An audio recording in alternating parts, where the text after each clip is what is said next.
ಬಾಗೇಪಲ್ಲಿ ಪಟ್ಟಣದಲ್ಲಿ ಒಂದೇ ಮುಖ್ಯ ರಸ್ತೆ ಇದ್ದು ಇದು ಎರಡು ಬದಿಗಳಲ್ಲಿ ಒಟ್ಟು 100 ಅಡಿ ಅಗಲವಿದೆ. ಆದರೆ ಅಧಿಕಾರಿಗಳ ನಿರ್ಲಕ್ಷ್ಯದಿಂದಾಗಿ 100 ಅಡಿಯ ರಸ್ತೆಯಲ್ಲಿ ಸರಿಯಾಗಿ 40 ಅಡಿಗಳಷ್ಟು ಇಲ್ಲವಾಗಿದೆ ಎಂದರೆ ತಪ್ಪಾಗಲಾರದು. ಇದಕ್ಕೆ ಮುಖ್ಯ ಕಾರಣ ಅಂಗಡಿ ಮಾಲೀಕರಿಂದ ಫುಟ್ಪಾತ್ ಅತಿಕ್ರಮಣ, ಬೀದಿ ಬದಿ ವ್ಯಾಪಾರಿಗಳಿಂದ ರಸ್ತೆಯಲ್ಲಿ ವ್ಯಾಪಾರ, ಇದರ ಜೊತೆಗೆ ದ್ವಿಚಕ್ರ ವಾಹನಗಳ ನಿಲುಗಡೆ, ಇದರ ಪಕ್ಕ ಕಾರುಗಳ ಪಾರ್ಕಿಂಗ್, ಹೀಗೆ ರಸ್ತೆ ಬಹುತೇಕ ಒತ್ತುವರಿಯಾಗಿದೆ. ಪಾರ್ಕಿಂಗ್ ವ್ಯವಸ್ಥೆಯ ಕೊರತೆಯಿಂದ ರಸ್ತೆ ಬದಿಗಳಲ್ಲಿ ಅಡ್ಡ ಪಾರ್ಕಿಂಗ್ ಹೆಚ್ಚಾಗುತ್ತಿದ್ದು, ಇದರಿಂದ ಸಂಚಾರ ದಟ್ಟಣೆ ಉಂಟಾಗಿ ಸಾರ್ವಜನಿಕರಿಗೆ ತೀವ್ರ ಅಸೌಕರ್ಯ ಎದುರಾಗುತ್ತಿದೆ.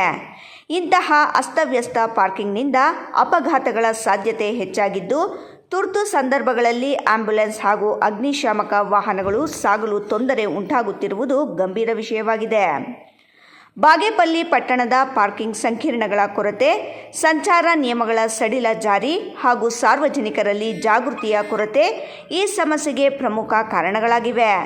ರಸ್ತೆ ಬದಿಗಳಲ್ಲಿ ವ್ಯಾಪಾರ ಚಟುವಟಿಕೆಗಳು ಹೆಚ್ಚಾಗಿರುವುದರಿಂದ ವಾಹನ ನಿಲುಗಡೆಗೆ ಅಗತ್ಯವಿರುವ ಜಾಗ ಸಂಪೂರ್ಣವಾಗಿ ಕಡಿಮೆಯಾಗಿದೆ.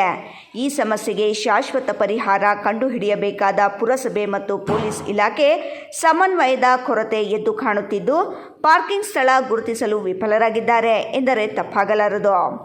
ತಕ್ಷಣ ಹಿರಿಯ ಅಧಿಕಾರಿಗಳು, ಶಾಸಕರು ಇತ್ತ ಗಮನ ಹರಿಸಿ ಕ್ರಮ ಕೈಗೊಳ್ಳಬೇಕಾಗಿದೆ. ಬಹುಮಹಡಿ ಪಾರ್ಕಿಂಗ್ ಸಂಕೀರ್ಣಗಳ ನಿರ್ಮಾಣ, ನೋ ಪಾರ್ಕಿಂಗ್ ವಲಯಗಳ ಕಟ್ಟುನಿಟ್ಟಿನ ಜಾರಿ, ಸಾರ್ವಜನಿಕ ಸಾರಿಗೆ ಬಳಕೆಗೆ ಉತ್ತೇಜನ ಹಾಗೂ ಶಿಸ್ತುಬದ್ಧ ಸಂಚಾರ ವ್ಯವಸ್ಥೆ ಜಾರಿಗೆ ತರಬೇಕಾಗಿದೆ. ವಾಹನ ಸವಾರರು ಪಾರ್ಕಿಂಗ್ ಹುಡುಕುತ್ತಲೇ ಸಮಯ ಹೋಗುತ್ತಿದೆ. ತುರ್ತು ಕೆಲಸದ ನಿಮಿತ್ತ ಬಂದರೆ ದೇವರೇ ಕಾಪಾಡಬೇಕು. ಪಾರ್ಕಿಂಗ್ ಸಮಸ್ಯೆ ಕೇವಲ ಆಡಳಿತದ ಹೊಣೆಗಾರಿಕೆಯಲ್ಲ, ನಾಗರಿಕರ ಜವಾಬ್ದಾರಿಯೂ ಹೌದು. ಸಾರ್ವಜನಿಕರು ಸಂಚಾರ ನಿಯಮಗಳನ್ನು ಪಾಲಿಸಿ ಅಡ್ಡಾದಿಡ್ಡಿ ಪಾರ್ಕಿಂಗ್ ತಪ್ಪಿಸಿದರೆ ಮಾತ್ರ ಬಾಗೇಪಲ್ಲಿ ಪಟ್ಟಣದಲ್ಲಿ ಸಾರ್ವಜನಿಕರು ಸುಗಮ ಸಂಚಾರ ಮಾಡಲು ಸಾಧ್ಯವಾಗಲಿದೆ. ಸುಬ್ಬು, ರಾಯಲ್ಸ್ ಕನ್ನಡ, ಭಾಗ್ಯನಗರ.